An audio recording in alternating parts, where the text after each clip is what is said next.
Hey everyone, welcome to a special bonus episode of Locked On Lakers for a Saturday. Brian Kamenetsky, Andy Kamenetsky. Shorthanded Lakers can't score in Minnesota, and they waste one of their best defensive efforts of the year. 97-87. We'll break it down next.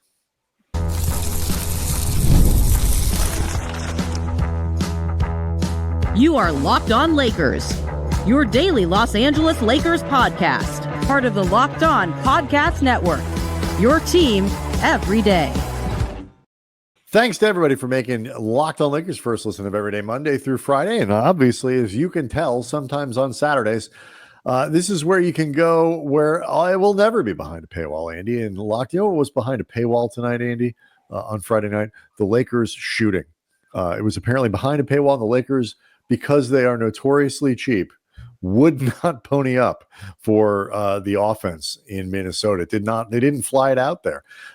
26,000 subscribers, Andy, to the YouTube channel, wondering what the heck is going on with a Lakers offense that seems allergic to the 100-point mark or even sometimes the 90-point mark. They lose 97-87 in Minnesota on Friday night. They fall to 13-12. And good God, this was just a terrible offensive game. I understand no LeBron James away from the team still. JJ Redick, no explanation or really any idea of when he'll be back, which we can talk about maybe before we're done. But okay, you're still like professional basketball players. This was awful. Lakers shot, 38% from the field, 29 from behind the arc with way too many quick threes on top of the misses. Like D'Angelo Russell was the biggest culprit along these lines, but he had company. And on top of it, and this was really the killer, I think this is the biggest killer in terms of the Lakers not even breaking 90 points, much less 100, even acknowledging what you miss from LeBron as both a scorer and a facilitator. 21 turnovers.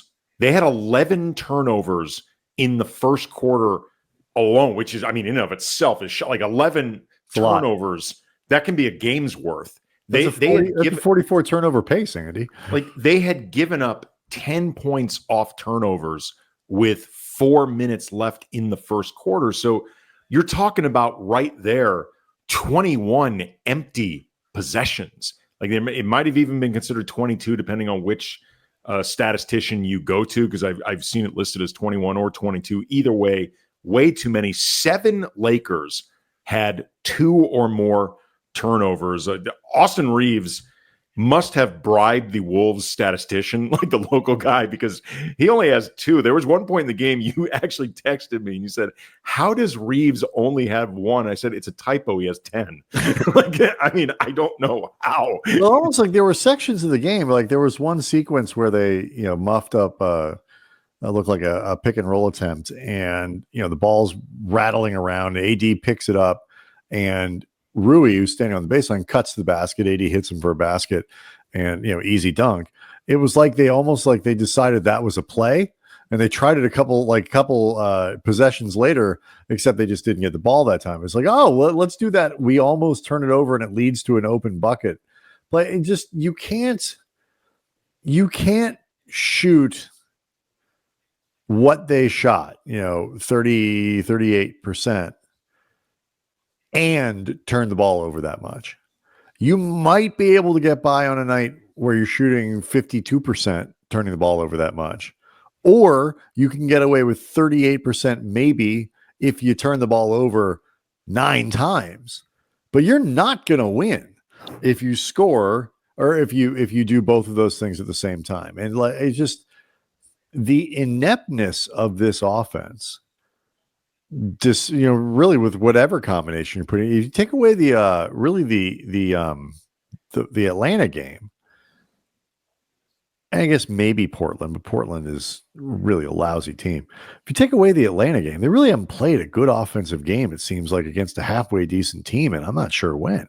No, the offense has really become a struggle, which is obviously going to be a problem if this is a team with a defensive ceiling that has been known and attempted to be offset this entire season. Like we knew heading into the year that they could only likely be so good defensively. I mean, we've heard JJ Redick, we've heard Austin Reaves acknowledge the personnel is not there to be high end defensively, particularly with Jared Vanderbilt not available, and in his own right, at least on the defensive glass, Christian Wood not available.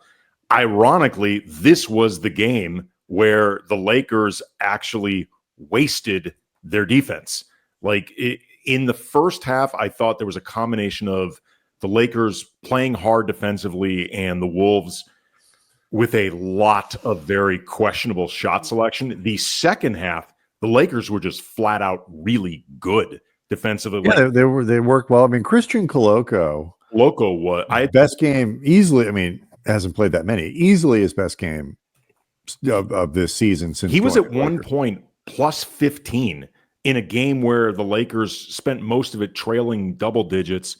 He had 6 rebounds, 2 blocks, a steal. Like I tweeted out at Cam Brothers, if the Lakers somehow managed to pull this game off, Christian Coloco gets the game ball. Like he was terrific. I mean, Anthony Davis had moments of just either altering shots or like swallowing up. 80 around the rim was phenomenal. Gabe Vincent had several possessions where he was bodying up a bigger guy like Julius Randle and stood his ground and forced missed.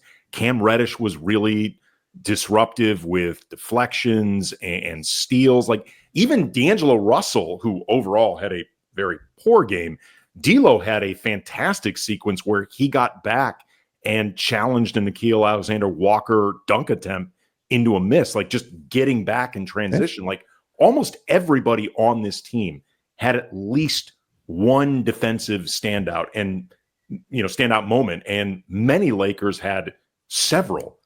Yet the inability to do anything offensively just tossed it.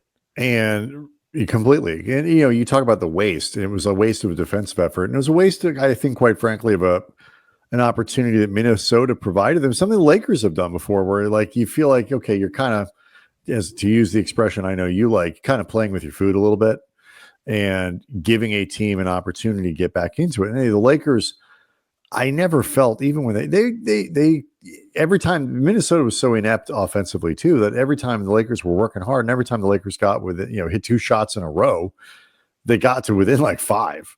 So it was not like this game was out of reach until the last couple of minutes. But you look down at the percentages, and 10 of 21 for AD. I'm not going to, kill a guy 23 and 11 with 3 blocks doing the work that he did, particularly defensively.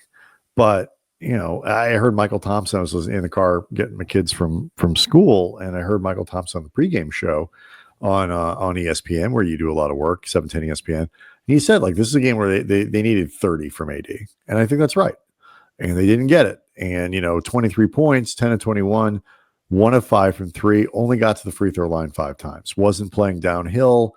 I get it. Rudy Gobert, he's somebody that you actually don't want to be like, posting up and stuff like that. But, just you need more there. Rui was 4 of 13. Gabe Vincent, 2 of 7. Reaves, you mentioned, 6 of 16.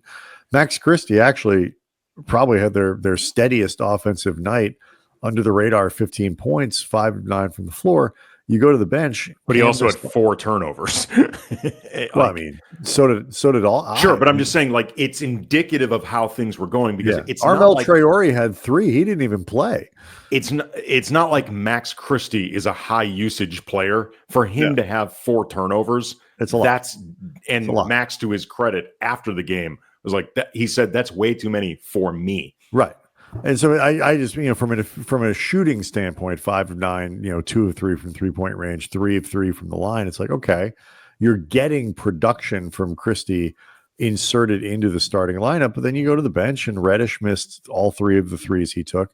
Russell missed 6 of the 7 threes he took, including a sequence. And this is really what I think did the Lakers in near the end.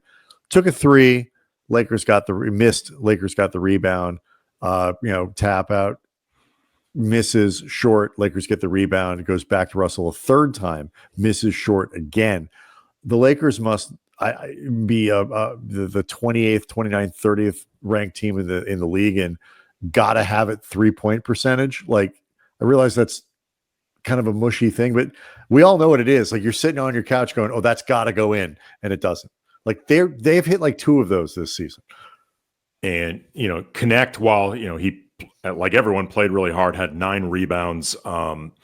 He missed all 3 of his attempts from behind the arc. Continuing a trend I talk about, his splits from behind the arc, home versus road, are dramatic.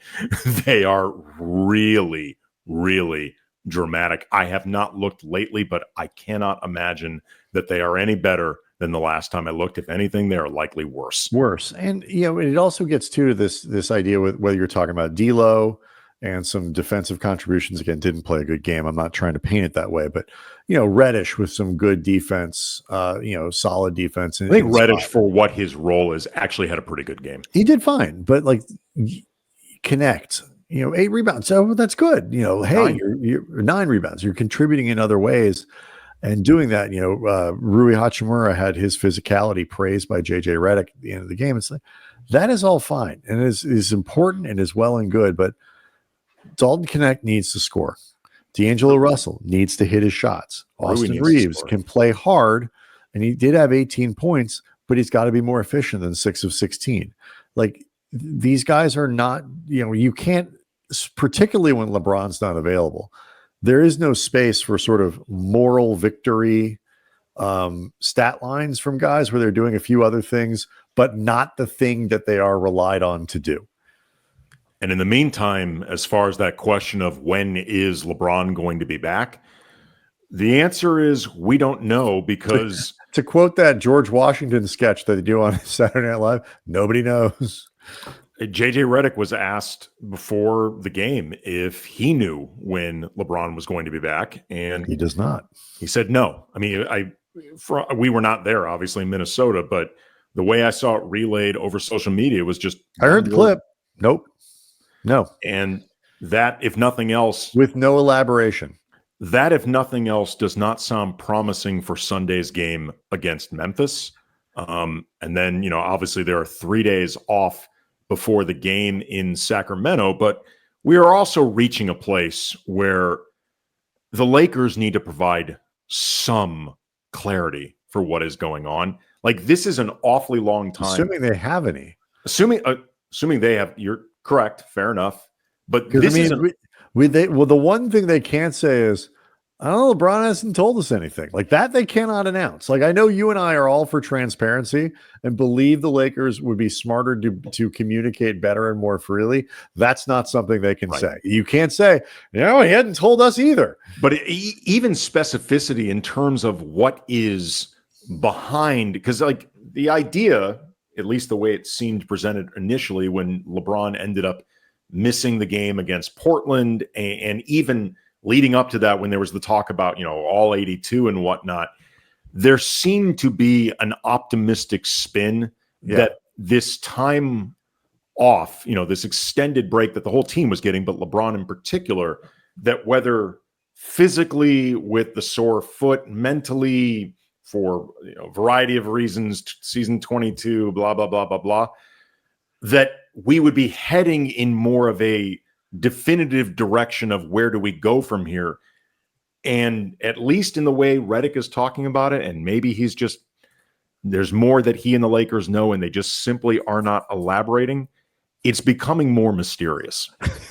It's already pretty mysterious. He went from all 82 to like not even there in like a week.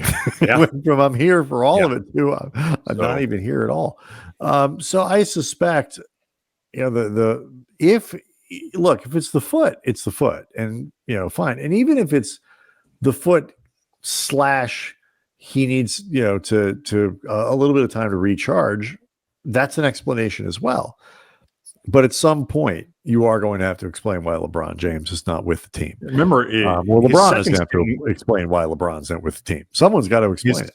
Yeah, his second stint in Cleveland, LeBron took like a 2-week break from the team, essentially, like just time away from the Cavaliers, and eventually returned. And that team, like all of LeBron's Cavaliers teams in the second stint, they went to the Eastern Conference playoffs, and like it worked out fine.